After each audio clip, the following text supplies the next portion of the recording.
Good morning, 10th grade. I'm Coach D, and I'll be your math teacher for the year. Today we'll be talking about the introduction of geometry. These are just some of the topics that you will learn throughout the year. Obviously, some of these things may be familiar, some of them won't. I'll kind of give you a few topics, and then we'll have a few examples. And the last two slides will be your homework. So you will need to come up with your own answers, show your work, and then turn those in with your packets. Alright, so we got foundations of geometry, reasoning, proof, and parallel and perpendicular lines.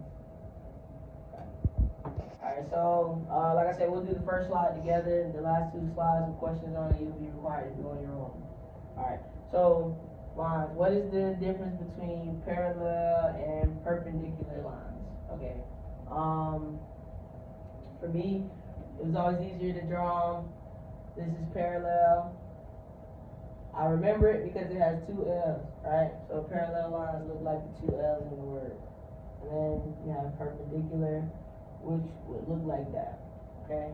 All right, so the differences are parallel lines never intersect. They can go on and on and on, never intersect. And perpendicular lines, they always intersect at a 90-degree angle, okay? All right, and the next one. Find the perimeter of an equilateral triangle with sides 15 inches long. Alright, this may be something new to some of you all, so I'll kind of break it down. The easiest thing to start with this is you want to know what the perimeter is. What is the perimeter?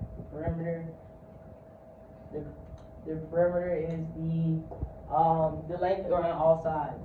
Okay? Alright, so the base word of equilateral is what? What do you hear first? Equal. Right? So if I hear equal, I'm gonna automatically assume what? Everything is the same. So I got a triangle which has we know the root word tri means 3. So we have a triangle with sides that are 15 inches long, and the name of the triangle, equilateral, tells me that all sides are equal. So all 3 sides are 15. Okay? Alright, so again, to find the perimeter, you're going to add all 3 sides together. 15 plus 15 plus 15 will be 45 inches. And that's going to be your perimeter of an equilateral triangle. Alright. Congruent triangles, relationship of triangles, quadrilaterals, these are all things that you will learn in geometry.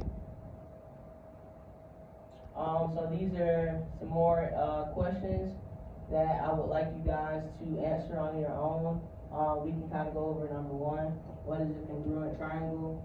Congruent triangles have the same area and perimeter. Okay, so that means that the sides added up together equals the length times the width. Alright, so just with that being said, you should be able to answer number 2. We kind of already talked about 2 different types of triangles. And I would like you to complete the questions on the next slide, if you would. Alright, area, circle, and surface volumes. Obviously, just for your notes, your volume is always going to be length times width times height. Alright, this is something that you want to write down right now. It'll help you with your next questions. And your volume, that is your volume. Your area is always your length times your width. Okay, alright, so obviously those 2 equations will help you solve these 2 problems right here. Remember to show your work and turn these in with your packets on next week.